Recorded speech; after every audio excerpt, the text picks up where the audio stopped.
Нягледзячы на настойлівыя спробы з Крамля напоўніцу ўцягнуць Беларусь у вайну супраць Украіны, Лукашенко будзе да апошняга спрабаваць пазбегчы такога сцэнару. Такое меркаванне выказаў Уладзімір Зяленскі ў інтэрв'ю Financial Times. Прэзідэнт Украіны параўнаў Лукашенку з гульцом у казіно, які паставіў усё і прайграў, але ўсё ж застаюцца спадзевы на ягоную рацыянальнасць. Ён прыйшоў у казіно не ў той дзень. Ён быў упэўнены, што сарве джекпот, але ён нічога не выйграў. На адрозненне ад Пуціна ён разумее рызыкі. Ён цалкам усведамляе ўсе рызыкі. Калі разумееш, што вайна не выйграная і цябе раптам пачынаюць яшчэ глыбей уцягваць у яе як саюзніка, то, думаю, у яго стае здаровага сэнсу, каб зразумець, не варта дазваляць уцягнуць сябе ў гэта.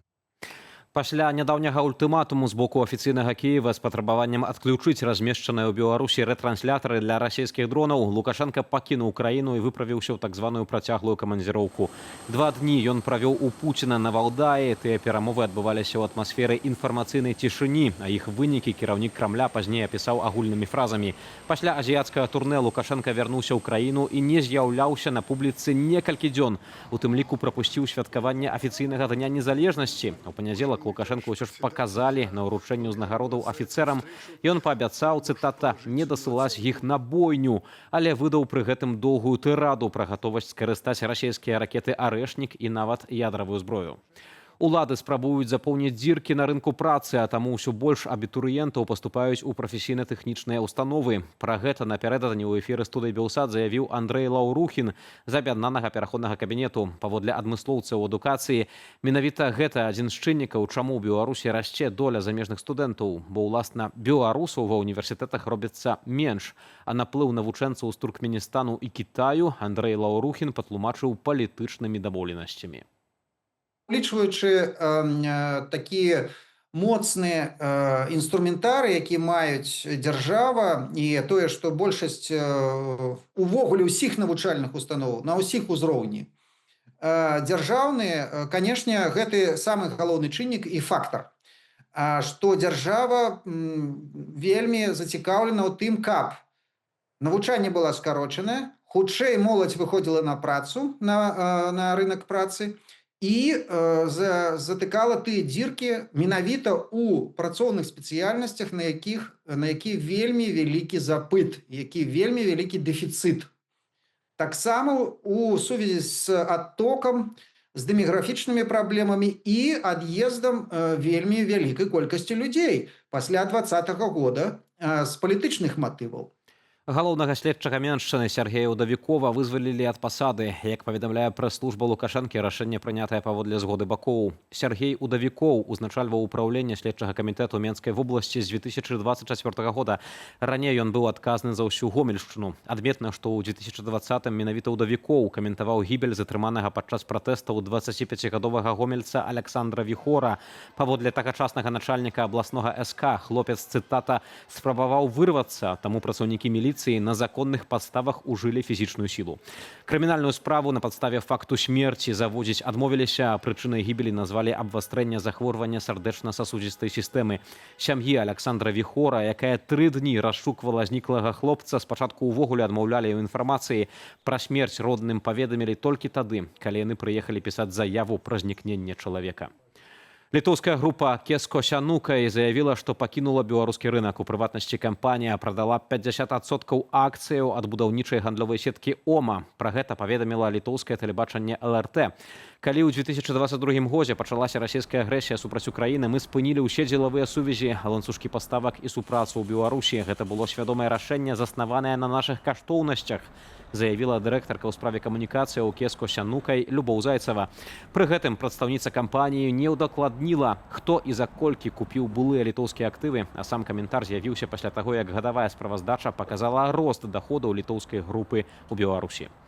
18-гадовага хлопца з Нямігі, які агрэсіўна адказаў на заўвагу пра кінуты на ходнік недакурак, арыштавалі на 15 сотняў, абвінаваціўшы ў дробным хуліганстве. Віну ён прызнаў.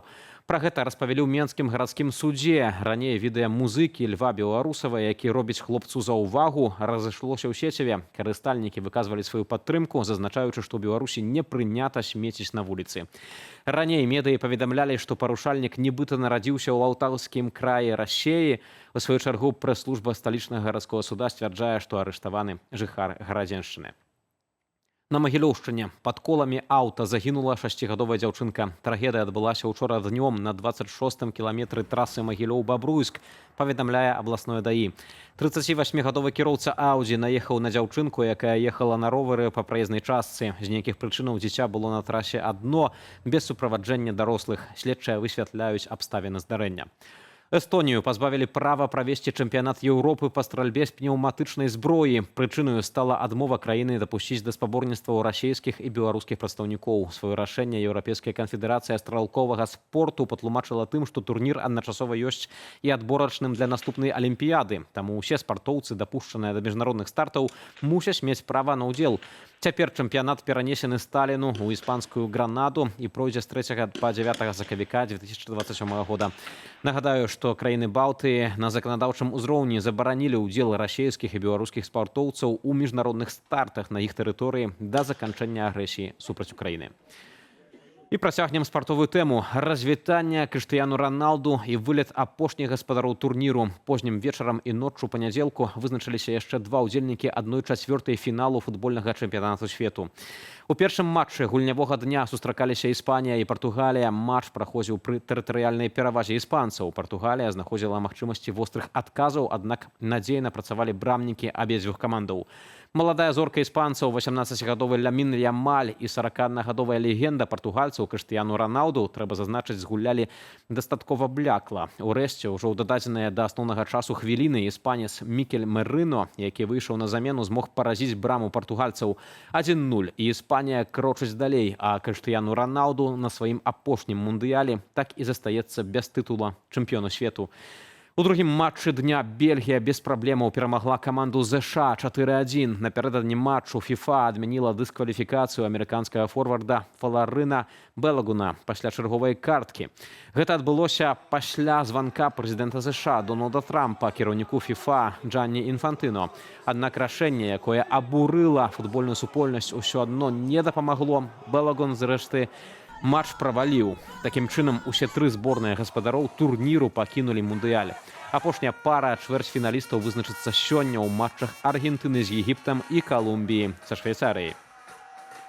Рэдкая з'ява для нашага краю. У Полацку і Наваполацку бачылі тарнада. Як паведамляе тэлеграм-канал Метэавайб, смерч меркавана прайшоў ля вёскі Акімань-1.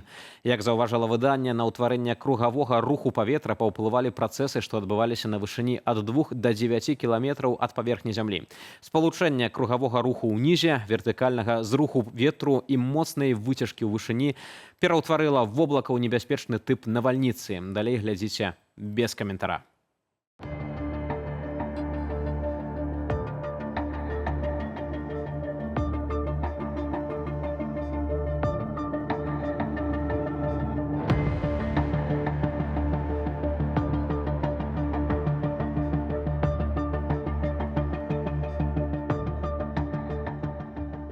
Будзьма пільнымі, спадарства. Яшчэ больш навінаў на нашым сайце і ў нашых сацыяльных сетках. А ўжо вечарам о 19 гадзіне выданне аб'ектыву і студыі Белсат, у якіх можна пабачыць шырокую інфармацыйную карціну. Дзякую, што застаецеся з намі. Зычу добрага дня.